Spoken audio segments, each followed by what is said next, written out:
পরম পূজ্যপাদ শ্রী শ্রী আচার্যদেবের চরণে আমার শতকোটি প্রণাম। পরম পূজ্যপাদ শ্রী শ্রী অবনীন্দ্রনাথ চরণে আমার শতকোটি প্রণাম।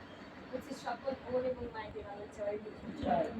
আমি আমার বোন আজকে দীক্ষা নিয়েছে, আমার অত্যন্ত খুশির একটি দিন, আমি বলে বোঝাতে পারবো না। ওর বাড়িতে এসে আমরা আন্টিরা মিলে সবাই যাজন করে গেছিলাম। আমার এত ভালো লাগছে যে আমার এই বোনটি আজকে দীক্ষা নিয়েছে, তাই ওর জন্য দুটো লাইন আমি বলছি। তোমার সঙ্গে দেখা না হলে ভালোবাসার দেশটা আমার দেখা হতো না, তুমি না হাত বাড়িয়ে দিলে এমন একটা পথ চলা হতো না। এই কোডটা আমি স্পেশালি ওর জন্যই এনেছি। ঠাকুর যদি না থাকতেন হয়তো ওর এই পথ চলা, এই ভালোবাসার এই স্বপ্নের দেশটা হয়তো দেখা হতো না। ওর একটা নতুন জীবন আজকে শুরু হচ্ছে, নতুন ভাবে ও জীবনে পা দিতে চলছে। তো এই এই যে এত সুন্দর একটি মুহূর্ত, আর আমি তো ভাবতেই পারছি না এত জনকে আমি দেখতে পাবো। আমি দেরি করে দিয়েছি, আরেকটা আগে আসলে ভালো হতো। আমি সত্যি অনেক অনেক অনেক খুশি হয়েছি। এবারে কথাটা হচ্ছে যে আমাদের জীবনে ঝড় ঝাপটা এগুলি প্রতিনিয়ত আসতে থাকে। আপনারা যে যারা এখানে আছেন, আমাদের প্রত্যেকের জীবনে, আমি জানি আমার জীবনে, প্রত্যেকের জীবনে কোনো না কোনো ঝড় ঝাপটা, কোনো একটা প্রবলেম থাকবে, সবসময় থেকে থাকবে। কিন্তু আমরা যদি ঠাকুরকে ধরে থাকি না, এই ঝড় এই ঝাপটা যেন কিছুই না আমাদের সামনে। ঠাকুর আমাদেরকে হাত ধরে পার করে নিয়ে যান, অন্ধকার থেকে আলোর পথে নিয়ে যায়। আমি যখন এই বোনটির বাড়িতে এসেছি, বোনটির ঘটনা শুনলাম, আমার ইয়ে হলো। তারপর আমি ওকে বললাম যে তুমি দীক্ষা নাও, দেখবে সব ঠিক হয়ে যাবে। এবার দীক্ষা কি কোনো অলৌকিক জিনিস? আমার ঠাকুর কি কোনো অলৌকিক জিনিস না। আচ্ছা, যদি বলছেন আমার ঠাকুর অলৌকিক জিনিস না, আপনার ঠাকুর কেমন আমি জানি না, কিন্তু আমার ঠাকুর অলৌকিক কিছু না। আমার ঠাকুর আমি করে তারপর আমি ঠাকুরকে পাই। আমার করে তারপর ঠাকুরকে পেতে হবে। না করিয়া যাহা যাহা পাইতে চায়, দুঃখ তার কিছু পায়, এরকম একটা কথা আছে। আছে আছে হ্যাঁ। তো এই এই যে কথাটা, হ্যাঁ এই কথাটা যে, এটা কিন্তু আমাদেরকে একদম ধরে গাঁট বেঁধে রাখতে হবে যে আমরা যদি কাজ না করি, কর্ম না করি, তাহলে কিন্তু আমরা ঠাকুরকে পাবো না। আর আমি ভাবতাম, হ্যাঁ, যে প্রথম প্রথম যখন স্বপ্না পেলাম, আমাকে বলতো যে তুমি বেরিয়ে যাও, আন্টি ওদেরকে নিয়ে বেরো, আন্টি ওরা থাকবে তোমার পাশে আছে আছে হ্যাঁ।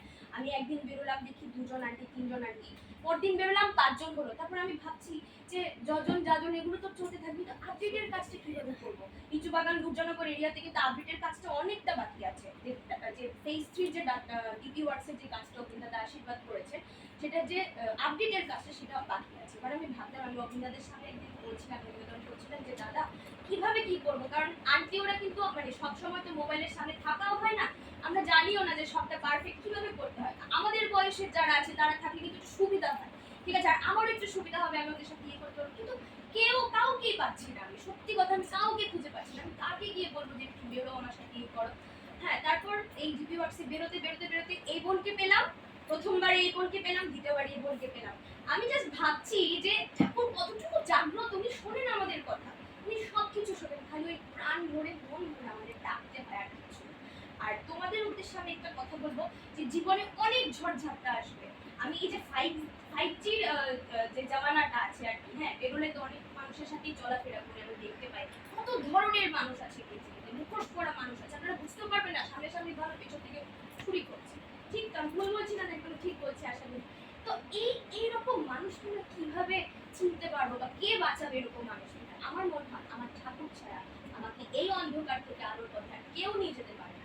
দুদিন আগের ঘটনা আমি এরকম ফেস করছি, করবো, এবং তোমরাও করবে জীবনে, আমি নিশ্চিত, ঠিক আছে না? তো এই আমার সেন্টারটা থাকতে হবে ঠাকুর। ঠাকুর যতদিন আমার সেন্টারে থাকবে, কেন্দ্র হয়ে থাকবে, ততদিন আমার কেউ কিচ্ছু করতে পারবে না। এরকম ঠিক আমার আগে আন্টি বলছিলেন এই কথাটা, হ্যাঁ, যে সর্বপ্রথম আমাদের ভয়ের বিরুদ্ধে যে দুর্বলতা আছে সেটা ত্যাগ করতে হবে, আমাদেরকে জয়ী হতেই হবে। প্রত্যেকটা বাধা বিপত্তির এগেইনস্ট আমাদের ঠাকুর হাত ধরে আমাদেরকে নিয়ে যাবে, উনি নিজেই নিয়ে যাবে। দীক্ষা যেদিন ও নেবে, মানে যখন যাজন করতে এসেছি, তখন আমি বলেছি তুমি তোমার মতো করে তোমার ঠাকুরকে সাজাবে, ঘরকে সাজাবে। আজকে দেখে এত ভালো লাগে, তুমি সাজিয়েছো?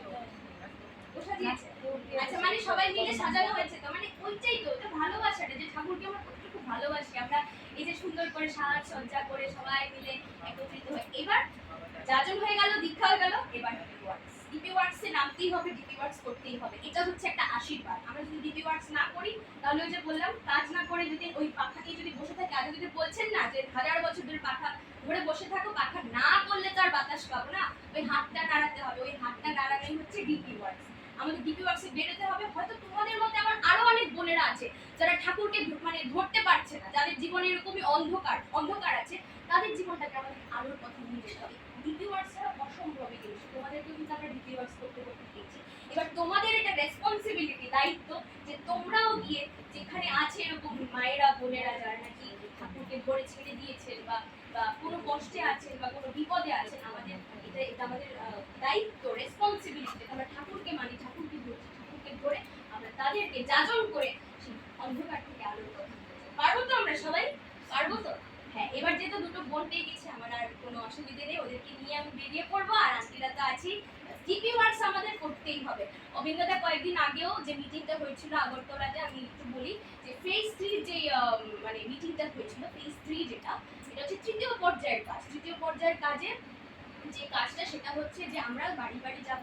প্রথমে গিয়ে ইষ্টভীতির কথা বলবো না, আপনারা ইষ্টভীতি করেন না, প্রথমে জিজ্ঞেস করবো ভালো আছেন তো, ঠাকুরকে নিয়ে কেমন আছেন, তারপর ওরা যে উত্তর দেবে সেই উত্তরের ভিত্তিতে আমরা ওদেরকে যাজন করবো। তারই সঙ্গে সঙ্গে আপডেটের কাজটা আমরা যেটা একদম সঙ্গে সঙ্গে লিখে নেবো, তাদের নাম পত্র যাই আছে সবকিছু লিখে নেবো, ডিটেলস লিখে তারপর এগুলোকে আমরা প্রত্যেক শনিবারে সাবমিট করে আপডেটের কাজ করবো।